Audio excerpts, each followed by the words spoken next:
नमस्ते। आज का जो सेशन है वो है आचार्य नरेंद्र देव। यूरोप के समाजवादियों की तरह भारत के समाजवादी विचारकों का मुख्य सरोकार निर्धन कामगार वर्ग के हितों की रक्षा से था। वे सामाजिक आर्थिक पुनर्निर्माण के लिए उत्पादन के प्रमुख साधनों में पर सामाजिक स्वामित्व स्थापित करने के पक्ष में थे। ये बात ध्यान है कि या आप कह सकते हो ये भी उनके ध्यान देने हैं कि वे समाजवादी सिद्धांत भौतिकवादी या मेटलिस्ट होते हैं। उन्हें कहीं कह सकते हैं कि स्पिरिचुअल्स के प्रति ज़्यादा उनकी आस्था नहीं थी। भारत के कुछ समाजवादी विचारकों के मन में स्पिरिचुअलिज्म के प्रति झुकाव भी रहा, परंतु समाजवादियों के नाते उन्होंने वंचित वर्गों के भौतिक कल्याण के लक्ष्य को सबसे आगे रखा। आधुनिक भारत के समाजवादी विचारकों में आचार्य नरेंद्र देव, लोकनायक जयप्रकाश नारायण और डॉक्टर राम मनोहर लोहिया के नाम आप कह सकते हैं कि सबसे महत्वपूर्ण हैं। इनके अतिरिक्त नेहरू को भी, जवाहरलाल नेहरू जी को भी यह समाजवाद में अडिग आस्था थी, परंतु नेहरू की सामाजिक दृष्टि अत्यंत विशाल थी। उनके उदार चिंतन में किसी एक धारा के साथ जोड़कर देखना उपयुक्त नहीं होता है। अगर हम आचार्य नरेंद्र देव का देखें तो आचार्य नरेंद्र देव का जन्म 1889 में हुआ था। वे आधुनिक भारत के एक ऐसे विचारक थे जो भारतीय समाजवाद, इंडियन सोशलिज्म के अग्रदूत के रूप में विख्यात हैं। उन्होंने मार्क्स के भौतिकवाद, वर्ग संघर्ष और वैज्ञानिक समाजवाद, महात्मा गांधी के नैतिकवाद और अहिंसा के आदर्श को भारतीय स्वाधीनता आंदोलन के साम्राज्यवाद विरोधी संघर्ष के साथ मिलाकर भारतीय समाजवाद के रूप में विकसित किया। अब है उनका समाजवाद का नैतिक आधार।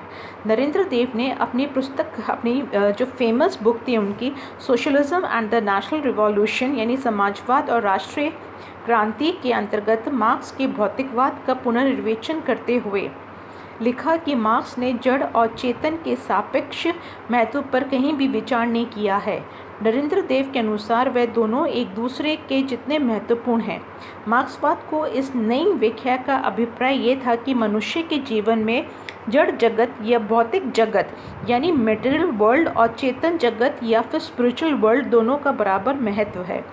मनुष्य इनमें से किसी एक से नाता तोड़कर अपना उद्धार नहीं कर सकता। इस तरह नरेंद्र देव ने एक क्लासिकल मार्क्सिज्म में प्रचलित शुद्ध भौतिकवाद का खंडन किया, जो भौतिक जगत को आधार मानते हुए कॉन्शियसनेस को केवल सुपरस्ट्रक्चर की कोटि में रखता है और ये दावा करता है कि इसका अस्तित्व और चरित्र पूरी तरह आधार के अस्तित्व और चरित्र से निर्धारित होता है।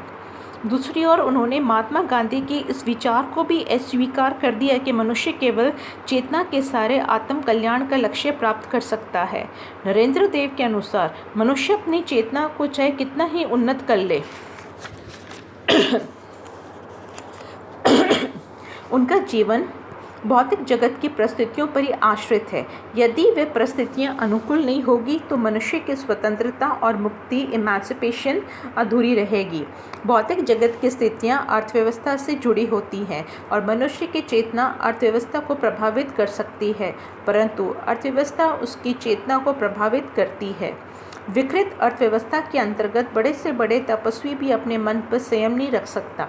नरेंद्र देव के अनुसार मनुष्य की स्वतंत्रता एक नैतिक संकल्पना यानी it is a moral concept है और वे तभी सार्थक हो सकती है जब सारे मनुष्य आर्थिक दृष्टि से समान हो। दूसरे शब्दों से आर्थिक समानता यानी इकोनॉमिक इक्वालिटी नैतिक व्यवस्था की आवश्यक शर्त है और सामाजिक यानी साम्राज्यवाद यानी इम्पीरियलिज्म और पूंजीवाद दोनों ही मानव स्वतंत्रता के लिए विनाशकारी है। साम्राज्यवाद एक देश के लोगों पर सीधे ही दूसरे देश का प्रभुत्व स्थापित करके उन्हें पराधीन बना देता है, परंतु पूंजीवाद का एक ही देश के भीतर एक वर्ग पर दूसरे वर्ग का प्रभुत्व स्थापित करते हुए उसे स्वतंत्रता से वंचित कर देता है। वैसे सामंतवाद या साम्राज्यवाद की तुलना में पूंजीवाद ही एक वर्ण है। कुछ भी हो, पूंजीवाद सर्वधारण को या सर्व साधारण यानी मासस को केवल भावात्मक दृष्टि से स्वतंत्रता का अनुभव कराता है। उन्हें यथार्थ स्वतंत्रता केवल समाजवाद के अंतर्गत ही प्राप्त हो सकती है। अतः समाजवाद नैतिक व्यवस्था का पर्याय है।